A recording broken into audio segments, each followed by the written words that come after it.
The 2020 Minority Health Film Festival offers a diverse variety of films and events that we just wouldn't be able to offer in the in-person cinema experience.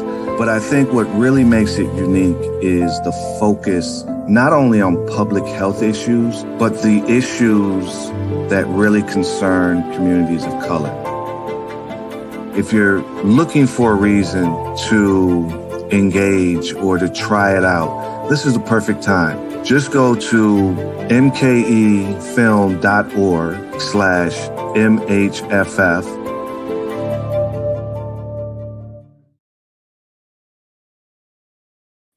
I want to thank you to everybody for tuning in. Thank you so much for tuning in. It's the Minority Health Film Festival. Shout out to the sponsors, Frederick Hospital, Medical College of Wisconsin, and 88.9 Radio Milwaukee. And remember, all the films in the festival are still available through September 24th. So my name is Tyrone Miller, aka DJ Bizon. You may have seen me DJing some events here in Milwaukee, but I'm also an artist, and we're here to talk about art as a medium for public health activism. This panel is called Change Agents. So, right now, obviously, we're dealing with two very real, serious public health crises, COVID-19 and systemic racism. So we want to explore what art can do to help unify and inform people and make some real change here. Not just to inform, not just to say, hey, we made some cool art, but how can art be that direct line to actually making change? And so artists out there, this is for you to be inspired to keep doing what you're doing. And for those who aren't artists, this is to show you the impact that art does have, whether you realize it or not. Milwaukee County declared racism as a public health crisis earlier in the year. Wisconsin ranks number 50th when it comes to public arts funding per capita. So we're already at the bottom of the list of all the states. But artists are put in charge, and a lot of times to do a lot of the work to inspire, to make change. So how do we deal with those two things clashing with each other or happening at the same time? So, and all of the people that you'll hear on this panel are artists, and they feel their work has some change. And for me, I've seen the work that they've done, and it's definitely changed me in a lot of really cool ways. So we've seen art spur movements in the past, whether that was Uncle Sam, Rosie the Riveter with the whole We Can Do It, and even with the Harlem Renaissance, helping change the perception of Black folks in America, the way we look at ourselves and how other people look at us too. So we've seen art mobilize. We've seen art inspire people around a common message. We've seen it be a counter narrative towards, the way people look at us and other, groups. It's accessible to everybody, and it energizes people and orgs in a way that I don't think anything else can really do. So that's what we're going to talk about today. So we got 7 great people that I've seen do amazing things in the city here to talk today. So it's going to be a great time. First, I want to introduce Vidal Hill, co-founder of Giselle's Art Studio since 2012, born and raised here in Milwaukee. May have seen some his work or their work and some community murals, partnering with the Bucks. And, just shout out to Giselle's, man. They've just done such great work here in Milwaukee, specifically down on King Drive. Next, we got CK Ledesma, manager of community engagement at the Milwaukee Rep and co-founder, artistic director of Cosecha Creative Space from San Juan, Puerto Rico, in Puerto Rico right now. So we appreciate CK for being here. Next is Nellie Vance, graphic designer, artist, activist, has a BA in art design from UWM. And you can see art all around the city, involved in many initiatives, out at protests, and created a piece that said, declare racism a statewide emergency with the same force and resources of the National Guard. I really love that piece, and I definitely want to talk about that later. Next, we got Webster X, musician, leader of the Black is Beautiful bike ride. Been amazing to watch happen. Part of Free Space, part of the New State. And, with his vibrant lyrics, Webster X holds the torch for his city and lights the way to a bright future. If you listen to Webster X music, you can already know how much he loves Milwaukee, so we appreciate him. Next is Chela Garcia, artist and executive director of Walker's Point Center for the Arts. Shout out to WPCA, artist, an innovator and cultural warrior, very vocal about Black Lives Matter, preserving community space and combating gentrification. And, Walker's Point Center for the Arts has been around for over 30 years, so it's just a historical place in Milwaukee, and we appreciate what she does to help keep it that way.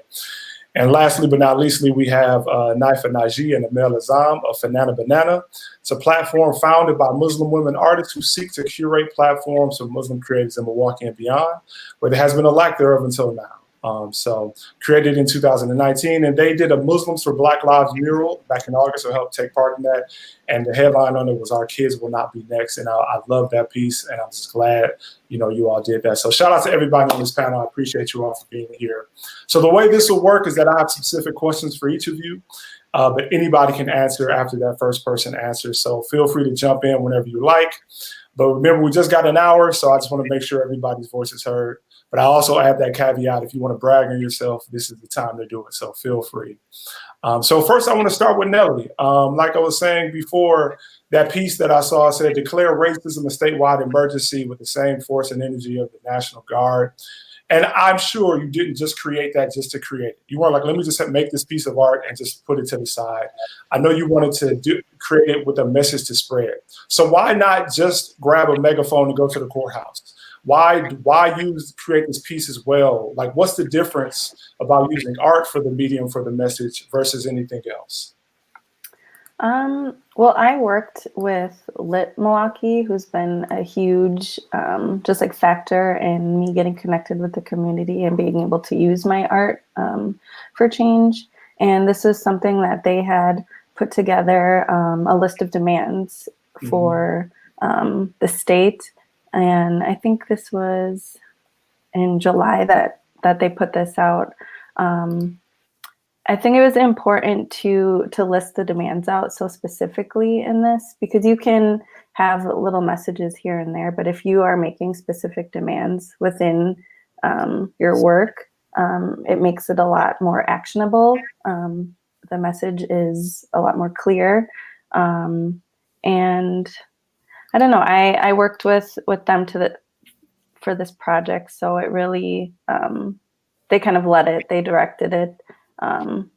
But definitely some of the imagery in it was stuff that I was picking up on that with like the Black Lives Matter movement that helped get that message across as well. That's what's up. Vidal, I want to hear your answer too, like being with, having Giselle's art studio since 2012, it's founded from a lack of art, seeing that lack of art. So why is art so important for you versus other outlets specifically?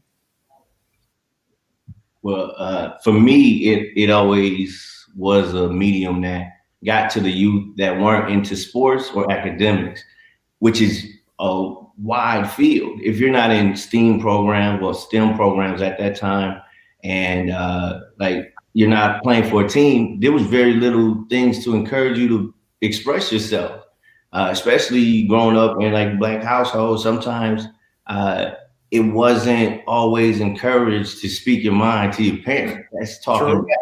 So who do you tell? How do you express that I'm feeling down, or I'm feeling this way, or I'm interested in this career path, if you're not allotted that opportunity and it's not even cool? That's not all over the media. Now it's a lot more so, but I've always seen ads for athletes. I've always been encouraged in school to be on the honor roll, get high praises, get awards for academic things and athletic things. But when it came to everybody in between that, it was very difficult for me to see a lot of kids just kind of going through the motions, not really enjoying the things they were doing. So me and my brother created Giselle's exactly for that. So they could have freedom within any of our projects to diverge from a message if it makes sense, or to go off and do their own thing in this corner, in the little studio space. They were not forced to do any giant project because of media or whatever reasons. It was just a fun way to express yourself. If you wanted to design a skateboard, you do that. If you wanted to do a painting, you do that. And we had 3 other projects you could do that was already kind of set. So if you needed guidance, that's what it was. That's what's up. And so Webster X, specifically with this Black is Beautiful bike ride, like that's like this message, like we are here, we are not what you say we are. And I think your music does a great job at expressing that too, because your music has such a wide variety of sounds. But specifically with like these grassroots movements that pop up, like what role do you feel art has to play in that? Man, I mean, art is the universal language. Music is the universal language. We hear those statements a lot, and like it's just something that, you know, when you look at a sunset, right, like you get all these like crazy, you know, just happy emotions and stuff. And I think art kind of has that same effect with delivering a tough message, because at the end of the day, like, why do, you know, kids not vote? Like, why do, you know, like nobody really like likes to pay attention to very difficult matters? Because it's just not fun. It's not colorful. It's not, you know, engaging enough visually. And I think that's why art is so important, is because it's that like nice medium that can take, you know, a really strong message and a very like just intense message, whatever that may be, whether it's Black Lives Matter, whether it's whatever, you know, and like it delivers it to people so where they can, you know, consume it and a little bit like, you know, it's like putting the medicine in the food, you know what I'm saying? So that's why art is so strong. You know, everybody loves music, everybody loves art, you know, and I think, you know, that's a whole nother conversation about how art should be more celebrated as well in these kind of in this world, period, because we don't got 401ks, we don't got none of that. Facts. Very true. We You know, do a lot of service, so. yeah, you know, speaking of art being celebrated, I think Walker's Point Center for the Arts has done that for such a great long time, over 30 years. Shelly, you're the executive director there, so I know you've seen like things change over time, things have impact over time, and like have real change. You know, you all have done a lot of great work in the community. Again, not just to do it, but to have some real change. So, what have you seen since the time you've been at WPCA of real change happening with art being that spark from it? Yeah, I mean, I think we're living through some times where there's this collective awakening that's really motivating specifically younger folks to realize that the systems that folks were used to operating under don't have our best interests at hand. So, you know, I've seen a lot more initiatives where folks are creating their own spaces because we're sick of seeing, you know, not our lived experiences up on walls, you know, reflected in the art that's being presented as high valued art, you know, within institutions. So to me, I think that, you know, being an artist that grew up in Milwaukee and that is now leading an art center that, you know, is really trying to make its mission of holding and creating space specifically for underrepresented folks as well as youth. I think during, you know, this specific time when we're dealing with multiple pandemics, it's really, really important to, you know, be able to give space so that folks can explore the world. I think, you know, just like, you know, my peers have said, you know, art becomes this medium of expression. I know that made a big difference for me growing up.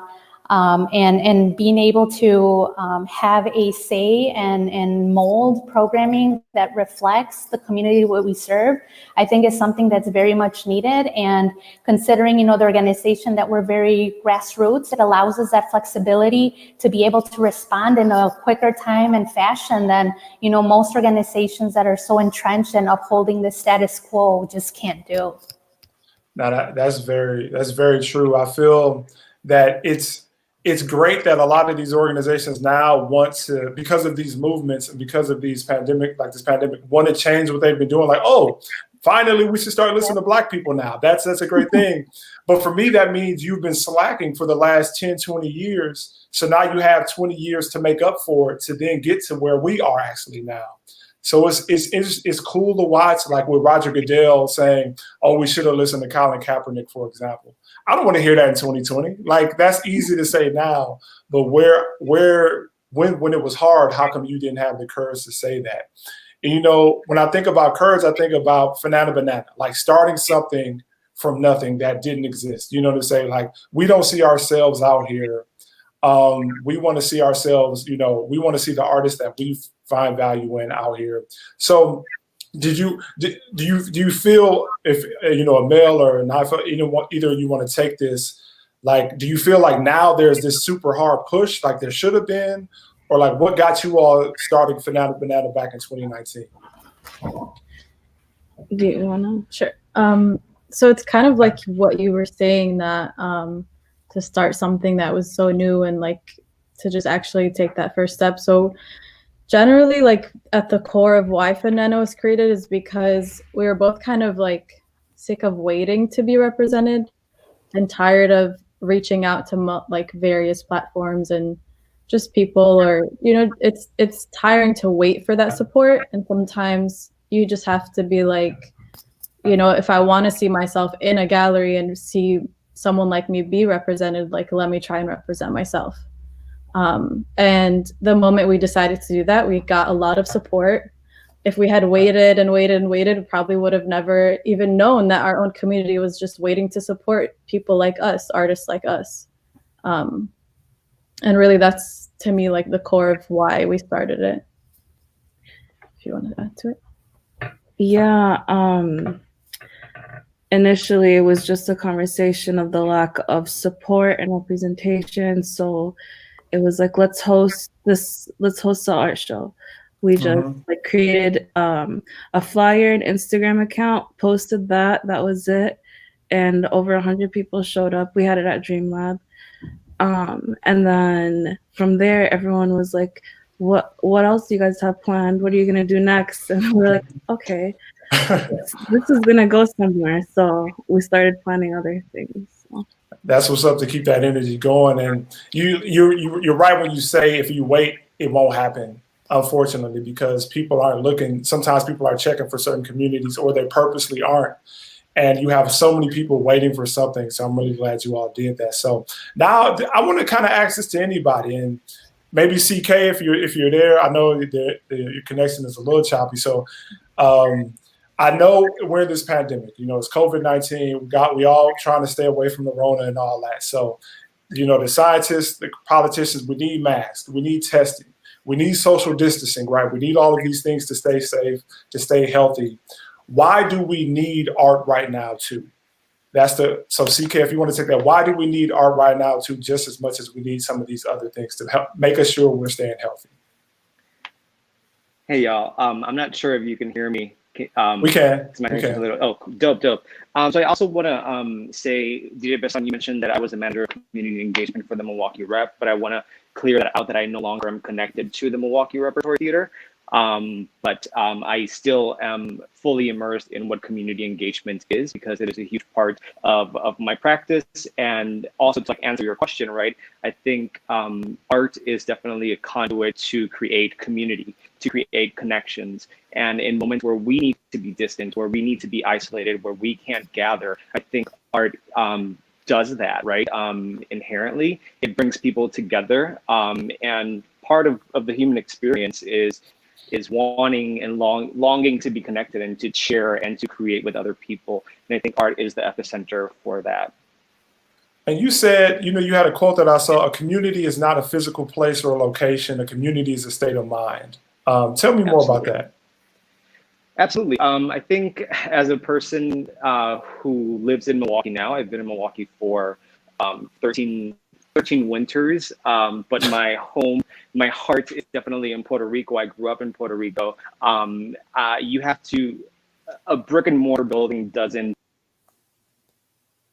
All right, well, it looks like CK got cut off, but hopefully CK can answer that a little more when CK comes back. But I want to get more to that question, because I think maybe sometimes people may get a little cynical, like, all right, well, how can art, you know, if I'm caring about my public health, how can me sitting around drawing, how can me sitting around creating music be just as helpful or just as healthy for me as making sure I have a mask, making sure I'm staying 6 feet away from everybody, making sure I Lysol my whole house and all that good stuff. So anybody that may want to answer that, let me know why is art just as important? Because I have an answer, but I think is important, but I want to hear from you all too. Webb, if you want to take it, because I know. Yeah. So, I mean, for me, man, like, you know, in the beginning of quarantine, I was doing the second album. Like, I was still in that kind of zone, so I was handling it pretty well. And you get to April, and then by April, I'm like, oh man, like, I haven't seen many humans in a long time. You know, I take it very seriously, and like, I'm a people person, so if I have that people, then I start to go inside too much. I think too much, and then I kind of become my thoughts, right? And a big thing about why art is so important, man, is because like, you need something to keep you happy, because that's also good for your immune system. That's also how you can fight fire. And like, if we don't have that, then you're going to be more subjective to being sick. To, you know, so even going out to the protest, bro. Obviously, you know, there's a big conflict. I think in a lot of people's heads. Obviously, when I went out there, actually, I'm not even gonna lie. I just went out there, man. I was like, it's been years. I'm 27. It's been 27 years of having bent up, you know, anger towards police. I've grown up on the north side, going to school all toast, and so on and so forth. I've seen so many sides of the coin, and experienced a lot. So, but being in a protest too, that was invigorating. It provided me with happiness. honestly, a protest is also art too. At the same time, signs. It's just important to keep you going. I can understand why people, sit in the house and stay away from people, but I always suggest to people, even if you're not an artist, man, like I came up hooping, like I wasn't even art like that, like, and I didn't get into it until I was like 2021. But art is everything. Art is even in basketball, the way they move, I kind of have to be a little bit more awake to it. And again, it's extremely important for your mental health to keep you at least somewhat stimulated, positive. Yeah, I would agree, and that's exactly what's been on my mind about it. Because the first couple of weeks, it's like, all right, man, we get to chill. We ain't got to go to work. Then after a while, it's like, all right, I have nothing to do. Like, what's going on with my life right now? Like, what's my purpose in a way?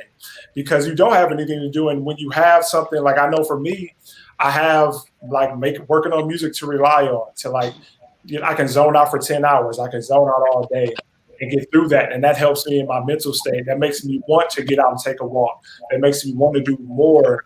And it just changes your perception and your perspective on things. So, Nelly, for you as an artist, how purposeful is it for you to have art to create with an end goal? Like, I have to do this for a certain project, or to just create?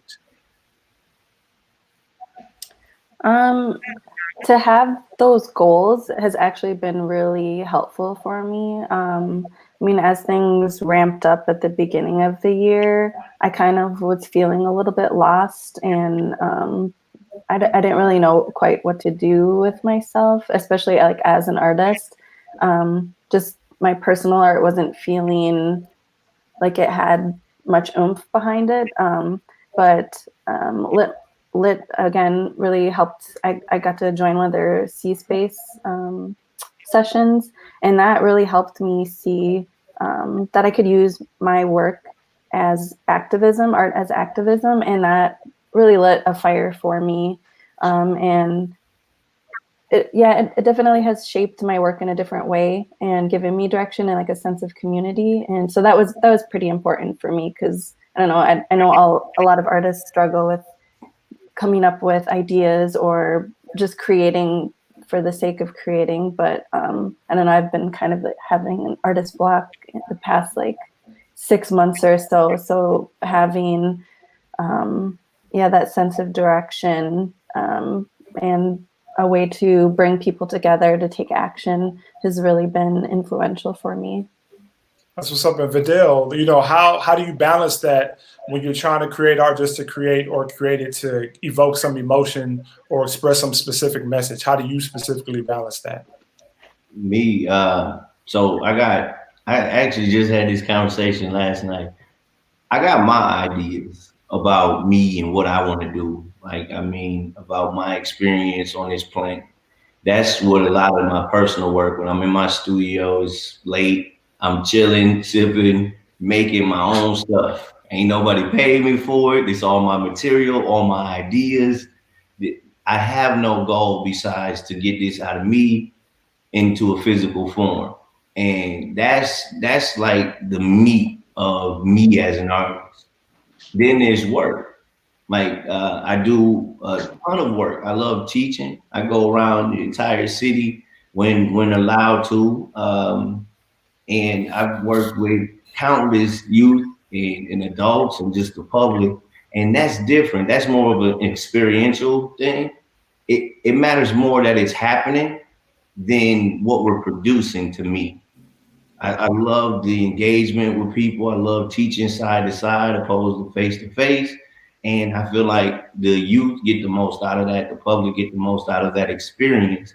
And I don't want to diminish any like outcomes when it comes to the physical thing, but initially, like, let's just have fun, have a great experience you'll remember forever. For me, when I'm creating mine, it's like, man, I've been through a lot of stuff. I'm gonna put this on this canvas, or I'm gonna build this little piece, and it's for me. And I want to see how the world engages with that concept or idea after the fact, but they do not factor in when I'm making it. Like, I care less what you think about it while I'm making it, but after, we can talk.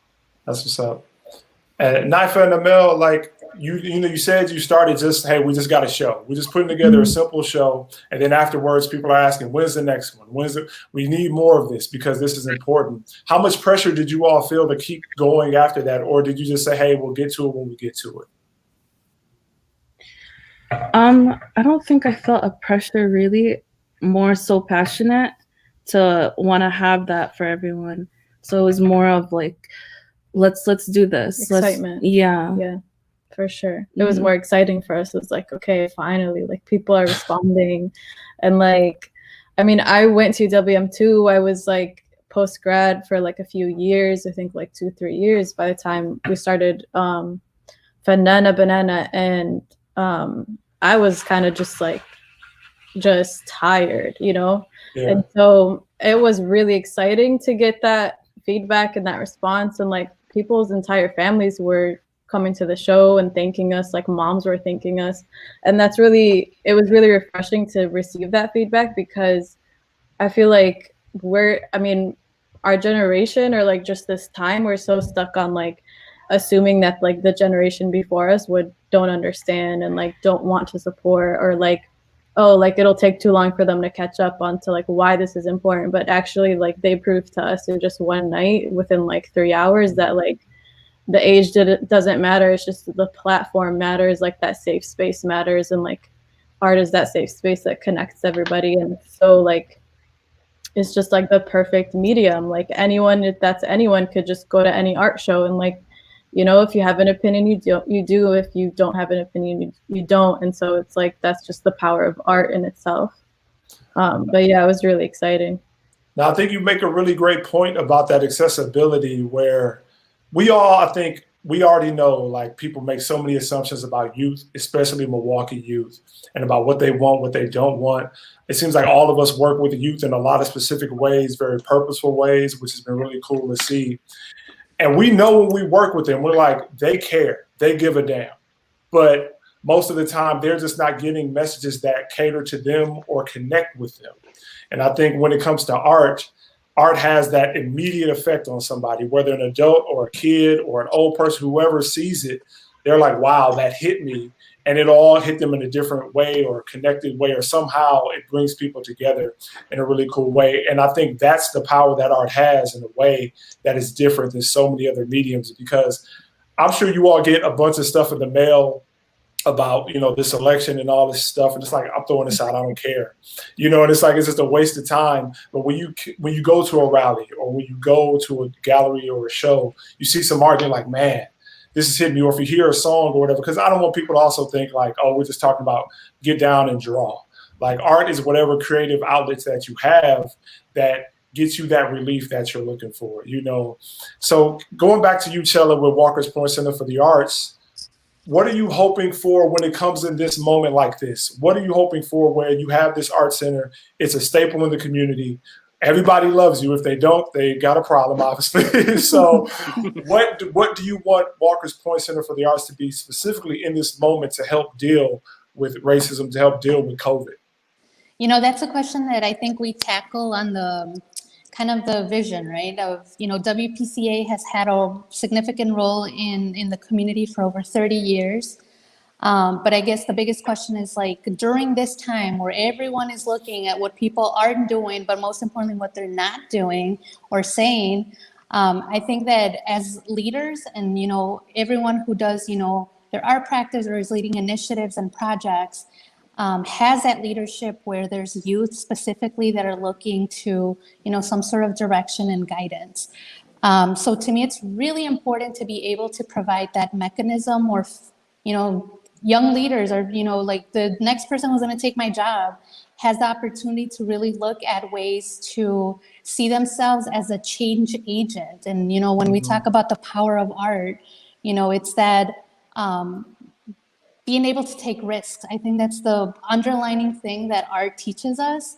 And being able to have those successes accumulate allows people, you know, that battery in their backs to really, you know, think bigger, think bolder, and most importantly, start seeing, you know, the world that they live in as compared to what is equitable and what they deserve.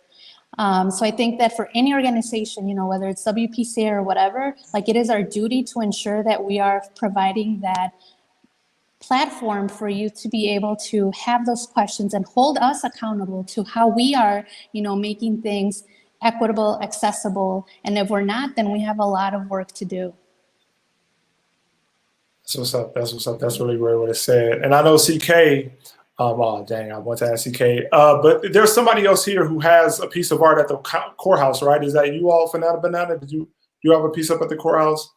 Because that's the part, that's what I wanted to get to when it comes to like making some real impactful change. I think that holds a lot of power when you can see that community piece at the courthouse, because obviously, especially for Black and brown folks, that is not there. That is like, we don't care. So I think, I guess I'm gonna ask, tell me what it was like going in there, making that piece, putting up that piece at the courthouse, and the impact that you all wanted it to have.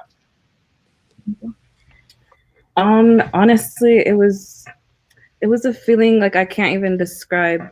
Like people walking past by, thanking us for painting like a representation of them, and just like the conversations we had with people that were walking by and asking questions. It was just, it made the project even more meaningful than what it already originally was for, like racial equity and unifying communities and all such.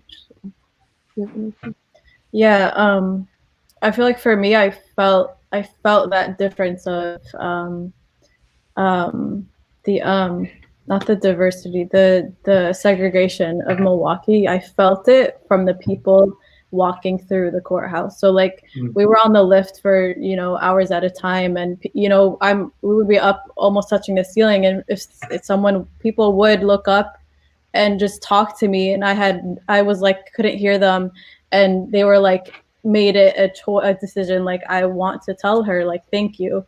And it was the people that were like people of color mostly that would thank us, whereas you know, like other people wouldn't, and they were just like so used to just walking through the courthouse, and you know, probably people that worked there, you know, no shade to anyone, but you did feel like you felt the difference of just action and like how people treat each other in the courthouse itself. And I know that's probably something the Milwaukee courthouse has been trying to work on, and you know, that's the decision that they made, why they decided to pay us and other groups to paint those murals, because you feel Milwaukee in the courthouse, just like how diverse and segregated Milwaukee is.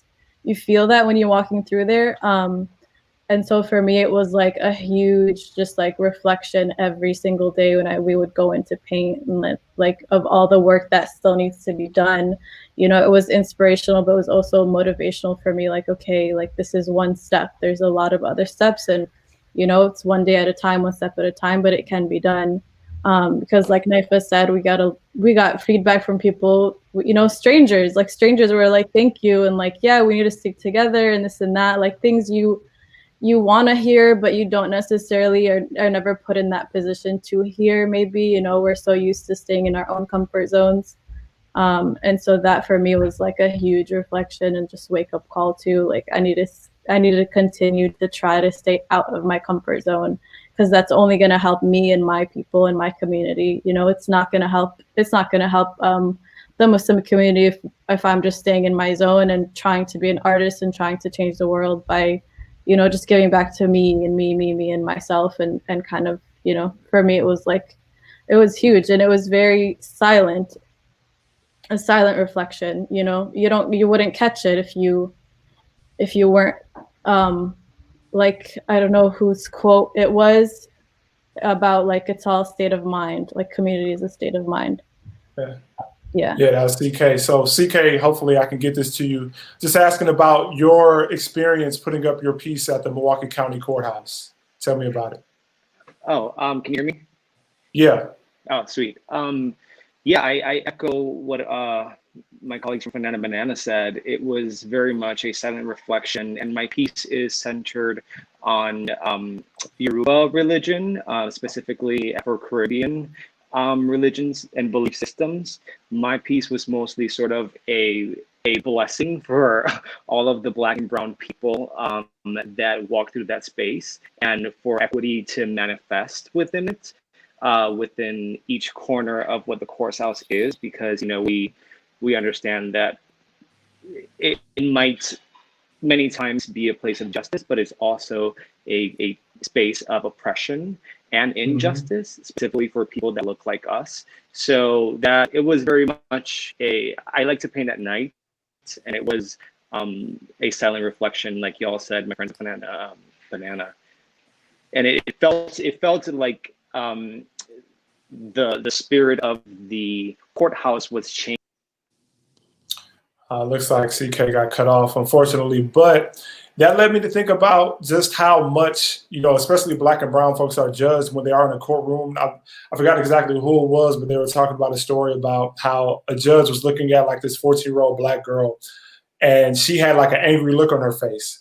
And he thought like she was just trying to be disrespectful. He thought she was trying to be, combative to the judge, when really that angry face was her scared face.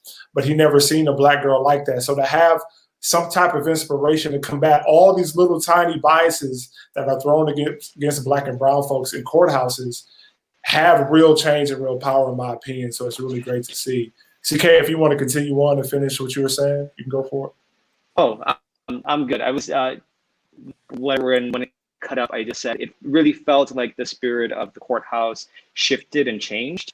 I was the last person to finish my mural, and getting to see other people's work just coming to life, it felt like the whole energy of the space shifted and changed. Yeah, that's what's up. So we're in this moment.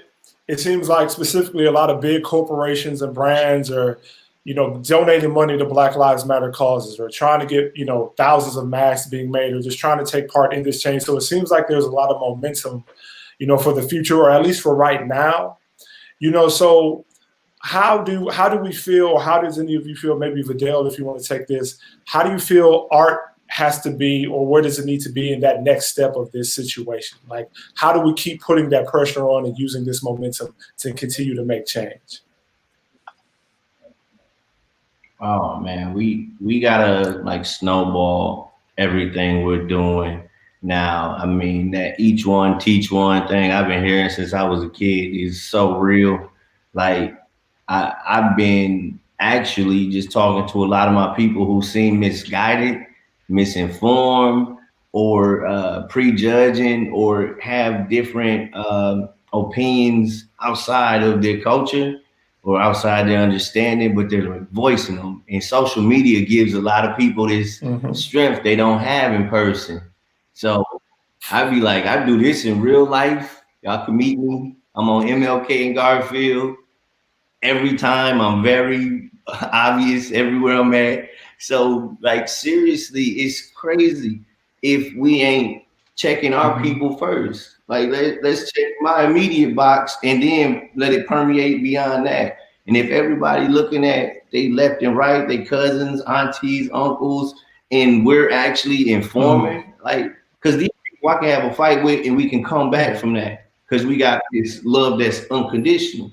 So I'm gonna just reach them, like, you seem misinformed, like people telling other people not to vote because it don't matter, like how much that bothered me to hear. And it's a dude that I respect. So I'm like, man, let's just talk. Yeah. Like, let's just get to that point. And I feel like that's going to be it. And also, it doesn't have to be so fast. We didn't get into this shit like this right now. Right. It was gradual. So the growth got to be gradual too, or it won't last. So let's take our time. They just acknowledged this was a problem like last week. Right. So if we ain't got all the answers on how to solve all this, which it isn't just us, it's everybody. The world need to understand this together. And they're just asking us for answers. Like, all right, we hear you now. What do you want? Like, that's rude. We just, y'all just said it wasn't a problem last week. Right. So let's let it grow naturally. And it's going to, if we keep teaching the people around us, we keep these little touch points where we're working with kids, we're working with our peers, and in these jobs, these corporations. If we keep them accountable, man, it didn't happen overnight. It ain't gonna be fixed overnight. Let's just keep snowballing. And that's what I appreciate is the connection to the youth, like I was saying, all of you have, because the more touch points we can have with young folks, the more we can build that community and have that trust that is, I know we didn't have when growing up. Like, I don't trust a lot of folks in the community. I don't trust a lot of people trying to tell me to do this, teachers, police, et cetera, et cetera. But let me ask you, Webster X, you got this Black is Beautiful bike ride. I wasn't able to be a part of it, but like the pictures were amazing. You had all different types of people there. I'm sure people were thinking like, all these Black folks ride bikes like this. I didn't think about that. You know what I mean? Like changing perceptions. So you have this momentum. So what do you want to do with this momentum? And because I'm sure it's not just, oh, we rode some bikes and that was it. What do you want to do with this momentum that you've built?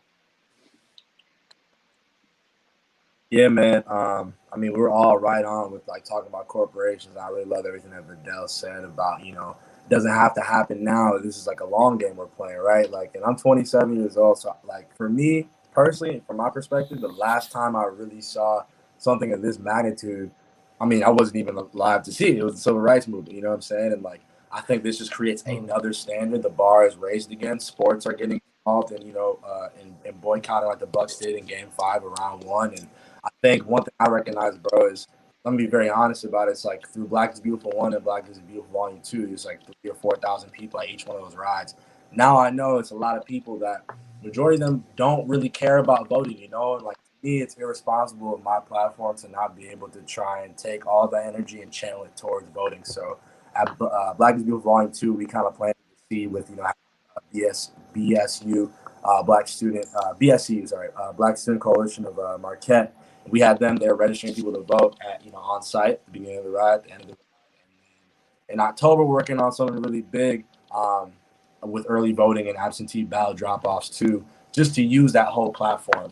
And everybody's going to see what that's going to be in October. But, you know, leveraging all the corporations that have reached out, from Trek and, you know, Bon Iver and the Bucks and so on and so forth. Like, it's too important, man. Like, it's like fourth quarter right now with the election, you know. It's like 5 seconds on the clock pretty much.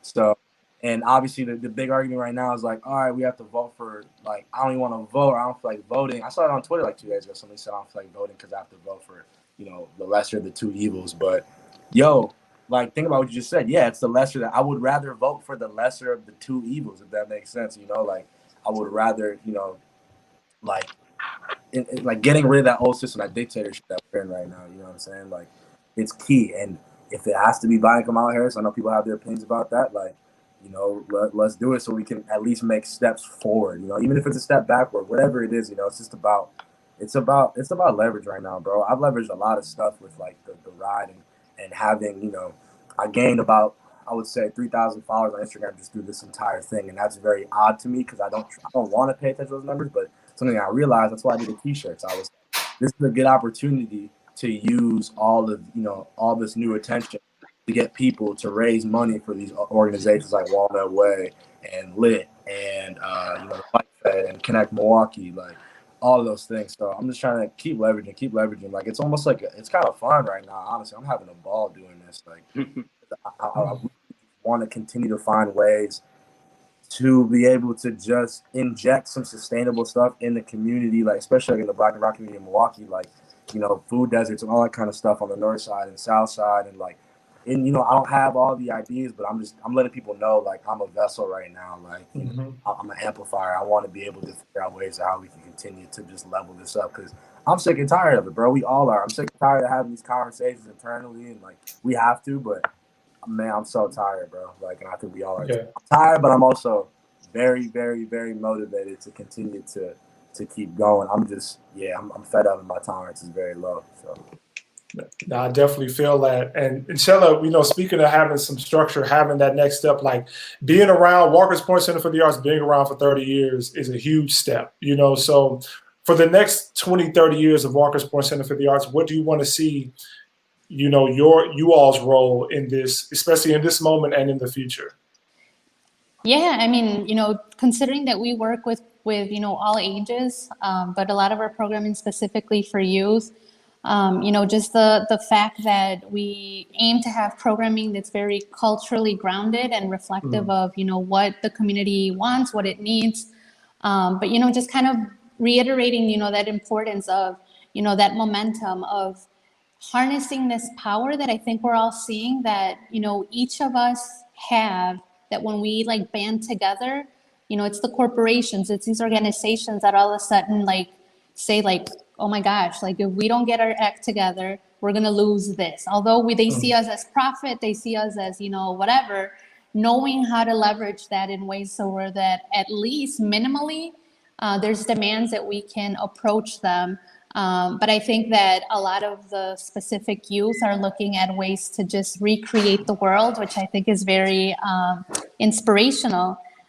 Because ultimately, you know, when systems are failing us, we're turning to each other. Yeah. And we're going to have to, you know, picking up those pieces of, you know, of ensuring that our youth are in good mental health. I think that, you know, considering that a lot of this conversation is about the wellness of our community and how this violence is really being felt in different fronts, whether it's, you know, through our education system, police systems, all of these systems, we are working with the youth that have been, you know, and even us that have been affected by all of these things. So, you know, when I look at the future of a center like WPCA, I'm really looking for a place that continues to hold safe space for folks, that allows, you know, folks to feel safe. You know, when we talk about voting, I always think about, you know, the folks who maybe are undocumented and don't have that, you know, power to be able to enact their voice through voting. But, you know, there's other ways that we can get involved. And, you know, even looking at this summer where, you know, we had a leadership development program, our Emerging Leaders Fellows program, really looking at how these systems really do affect us, and that should be informing our practice and how we move in these spaces. Yeah, and it's really been great to see, whether working at Walker's Point Center for the Arts, being at Free Space, being at Giselle's, you know, being at, you know, working with Still Waters Collective is another group. Like the people that stand out in those organizations, or you all's group, not only stand out there, but stand out in the community as leaders too. Like the voices are so loud and so impactful. And it started from that spark of just working on some art. Like, oh, let me go to this center and let me go to this class, or let me go to this or that. And it was like, okay, I have something that I need to say. Because I always say, young folks have something to say. It's just up to us to listen. And if we're not listening, they're gonna keep getting louder. You know what I mean? And I think that's why you have people being out, young folks especially, being so outraged right now, because we aren't listening at all. You know, a lot of times we are listening, but people like you all are truly hearing these voices of the community and bringing people together in that way to get them to be that spark and be that leader in their ways. Nelly, I want to ask you, just from an artist standpoint, what have you seen from just artists specifically when it comes to just trying to be that spark, trying to be that next step? Do you feel a lot of pressure to continue making, like, all right, I said this about public health and racism, now I got to make another one? Or like, what do you feel? Do you feel any pressure like that? Or do you feel like I just got to create just to create? I guess I feel a little bit of pressure, but it as Banana mentioned before, it's not really pressure. It's more kind of excitement and just like the need to keep creating and doing more. And I see how a lot of artists around me are using their work to educate and to inspire and call people to action. And being able to see work that I make do that as well is really exciting. And it's awesome to see communities come together and like fundraise or bail someone out of jail, or just so many different activities. Your work can inspire that and create that stuff to happen. So it is exciting for me to want to be involved in more and more and create change and action like that. So it's not so much a pressure to do that, but just excitement. And I want to kind of get back to Wisconsin being 50th in public arts funding per capita. You know, Milwaukee got a lot of statistics that people throw around that we've all heard. You know, we all know most of them, but specifically that one with this conversation, that's hard to hear. That's tough because, you know, the arts, as we've all talked about, as we're talking about now, arts is so necessary. It's so much to that spark, whether we like it or not. Like you were saying, Vidal, we focus on STEM, but that art piece is going to be the one that really gets somebody going and really gets somebody sparked. So how, and anybody can answer this one, how do we get that money? How do we get that funding to where we can pay artists for real to be that spark and that change? Because if we ain't paying artists, if we're not getting funded,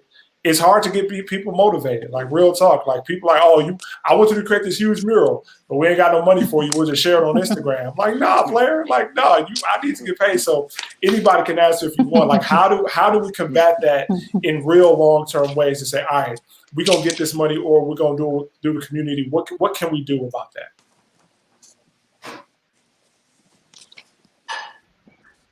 I can go. Go ahead.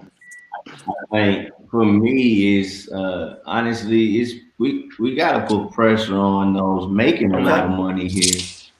We're a commodity to them. We go spend we understand that the black and the brown dollar stay in our community for split seconds compared to other communities, and it's because we don't have the option often to spend within our community. We don't own very much of any of the buildings, the brick and mortar buildings, the banking, the loan access. At this point, from what I've seen, you got to have enough to even be considered to get it, which is, it's a chicken and an egg situation. So I feel like we got to put pressure through our artistic license on these corporations and the large profiting businesses in Milwaukee, because they're the ones with the money. Like, other cities thrive because their banks spend money on the art community. Their stores, their franchises, their chains of businesses, they spend that money. Like, it's not all foundations and nonprofits. Right. Like, the corporations spend that money. There's people getting $500,000 like stipends to create what they want. Just to create. Yeah, and it's worth it because they're gonna make that tenfold. But the point isn't even the profit after it. Is our city doesn't see that as a value, so we have to kind of demand it through some kind of language. I don't know what that is. Once again, I don't have the exact answer, but I know they got the money that we all need, and the rest of us need, the other 90% of our communities.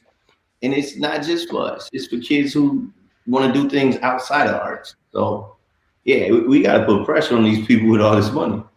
Yeah, even with you, Mel and Mel and Nifa, like, even though you just started Fanata Banana last year, have you already seen some of that, like, tightening with the money, tightening with the dollars, with projects that maybe you've been asked for or want to be a part of? Yeah.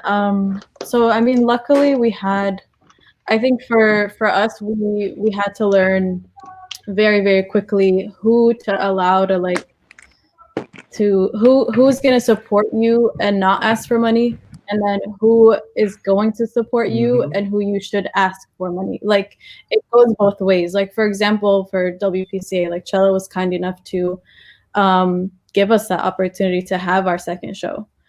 Whereas that doesn't necessarily mean that, oh, this is all like a free range type of, we can do everything we want and hit all of our goals without any financial, like, any strategies or plans. We had to learn, like, very quickly to just, like, never give up. Like, it's just not an option. Like, you can't give in and you can't give up, because our own people also need to learn the importance of art, and how we can do that. We're going around and saying, oh, if you support us, we'll do this for free. You know what I'm saying? It doesn't work that way, and it needs to be kind of changed in the moment every single day. If we want artists, you know, in a few years or next month or whatever the time may be, to always be paid. I mean, we're always underpaid anyway. So why don't we just continue as is and, like, try to keep pushing, and, like Vidal said, just keep applying that pressure, you know, because at the end of the day, we're always looked at as, like, non-essential and, like, underpaid. So what are we going to lose if we're applying that pressure? You know what I'm saying? And so that it's just the importance and value of art is just so misinterpreted and just maybe not represented in the right ways.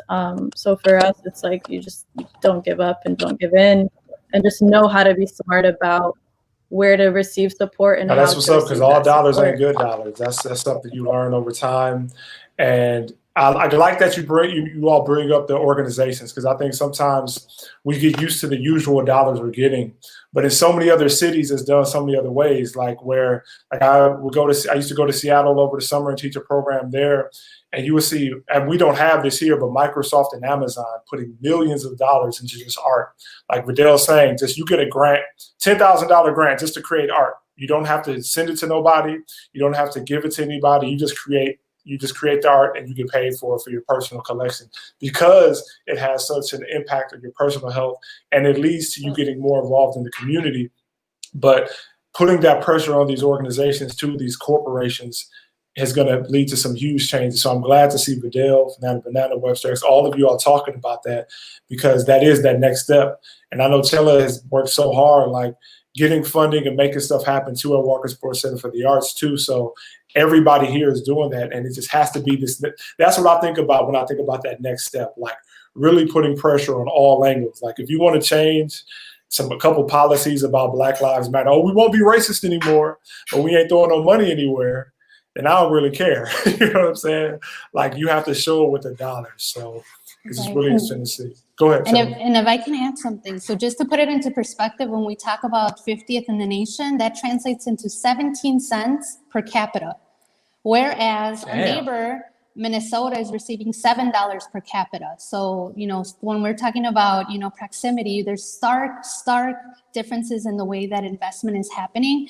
But we also have to remember that we are living in a state where it has swung Democrat and Republican. So, when we were under the administration of Walker, there was an active de-investment of trying to, just not value the arts, to the point that they want to get rid of a, arts council at the national level, which would have made us the only state in the country without one. So that just puts things into perspective, that there's folks out there who do not care. And it's our job as folks who are either, leading organizations or have leverage, with these companies, with these organizations, with our community, to hold these folks accountable and let them know that, there's a lot more than just pretty little things that are at stake, but it's people's livelihood. It's our mom, our daughters, our kids, our grandmothers that are really looking at ways that how does the arts enrich our lives? And for many of us, that's a cultural piece. That's something that we carry with us culturally. So making sure that, as we're, voting, as we're, aligning ourselves with folks, pay attention to what, the bigger folks that really do have, a say in how these things are invested. Because at the end of the day, it's chess versus checkers, right? So we got to be smart about it. That is very valid, and don't forget, we got some billionaires here in Wisconsin. So even though we may not have an Amazon or a Microsoft or Google, it's some money here in this state that is tied up in places it shouldn't be, and to be able to redirect it into some arts, into some stuff that's going to hit communities directly into our pockets. That's something definitely we got to fight for. Not just voting, because we definitely got to vote, but also doing that as well is that double punch that we all need. So I truly want to thank you all for being here. We had 7 people here. I'm glad you all had something really important to say. I appreciate everybody here on this call. And like I said, we're dealing with these 2 pandemics, and we see how they all eloquently stated how art can be that spark, can be that change, not only for physical health, but emotional health, emotional wellness personally, but just to make real change happen on a mass scale, to really push these governments, push the, policies, politicians to enact some real change. So I want to thank Webster X. I want to thank Chella. I want to thank Vidal. I want to thank Nelly. I want to thank CK, even though CK dropped off a little bit. I want to thank Nifa and Emil as well, too. Appreciate your time. Once again, I've been DJ Bizon for this panel. It's the Minority Health Film Festival, sponsored again, Frederick Hospital, Medical College of Wisconsin, 889. And all the films at the festival are still available through September 24th. But wanted to say thank you to all for being on this. That is our time for this panel today. Appreciate you all so much. Thanks, Bizon. Bye-bye. Thank you so much. Right. Yeah. The 2020 Minority Health Film Festival offers a diverse variety of films and events that we just wouldn't be able to offer in the in-person cinema experience. But I think what really makes it unique is the focus not only on public health issues, but the issues that really concern communities of color. If you're looking for a reason to engage or to try it out, this is the perfect time. Just go to mkefilm.org/MHFF